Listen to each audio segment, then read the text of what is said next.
So, nag-plan kami ng meet-up. Although, naibanggit niya na meron kaming i-introduce sa'yo na product. Baka magustuhan mo. So, ang sabi ko, sige, magkita tayo. Let's, tingnan ko yan kung ano yan. Kaya sabi niya, kahit naman di ka bumili, basta tingnan mo lang yung presentation. Okay, maganda nga yan, hindi bumili.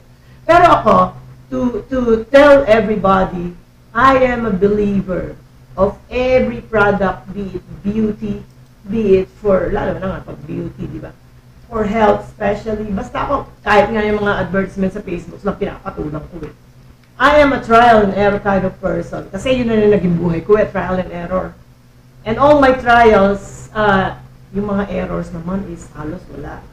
Laging pumupunta sa positive. Maybe because I think that way. So ayun, nagkita kami, pinakilala nila yung product. Ay, ang mahal lang mahal.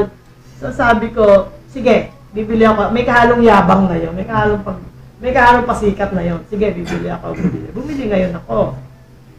And I was really glad I said yes. So sinunod ko yung kung paano siya gagamitin. Yun na yung STC30, okay?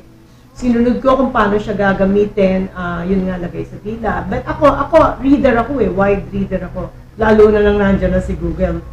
Everything, pati nga yung mga lab results, mga ganyan, bago ko ipakita sa doktor yan, hahanap ako ng isang term na medyo, alam ko yun ang keyword dun sa ano na yan, i-google ko yan. And then, ang problema ko, I look at the worst. So kung sasabihin sa akin ng doktor na mild lang ako, hindi, inatake na ako doon sa research ko.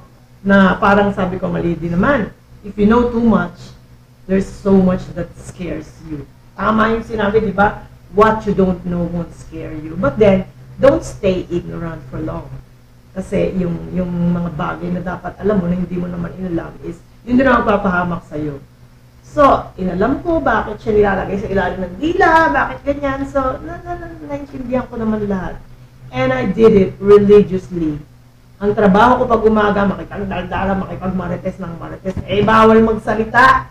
Kasi ilalagay mo siya sa ilalim ng dila. So, quiet ka lang. Kaya minsan yung mga chat ko na pang umaga, bakit hindi ito nagsasalita? Chat lang sa chat. Mga Nanibago. Hindi pwede yung mga ganyang silent movie ka lang. Kaya ako yung voice series.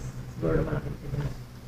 So, one thing that I should say na nagustuhan ko is, about myself is, madaling mag-react yung katawan ko on so many things.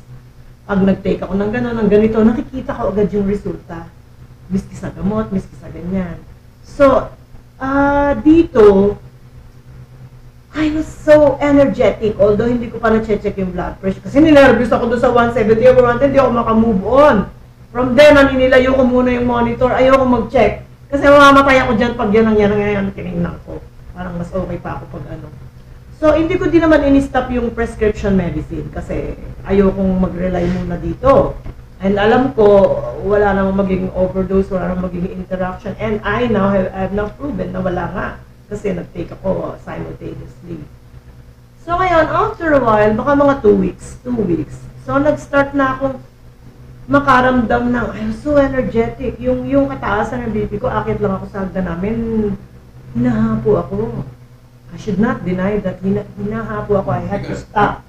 Because you're at your teeth already. Yeah. It's not that. Siguro, ang dami ko na ding cholesterol dito sa mga ano ko na bumabara-bara na. And wala akong pinagsasabihan. Ako magaling lang ako mag-ingay ng magaganda, pero pag yung mga ganyan na tahimik ako. Ayoko, natukwento ng mga ganyan kasi parang feeling ko, ano ko yun, demerit ko yun, parang gano'n. So, tinitis ko yun mag-isa. And then on my own, nararamdaman ko, I was feeling so light. I had so much energy. Alam ng mga tao, naggala ako from morning to night. Nasa galaan ako, nagdadrive ako. I go here and there. I do so many things at the same time and kaya ko. So sabi ko, ay maganda to. And besides, I started, my body started getting rid of kung ano yung mga yon. Yung inilabas ko siya ng inilabas na nakikita ko. Sabi ko, parang ano to okay to. And then I talk to people about it kasi ako naman ganyan basta may bago ako, kahit nga yung restaurant na nagandahan lang ako, kalat-kalat lahat. Uy, dito tayo maganda dito. So ganyan.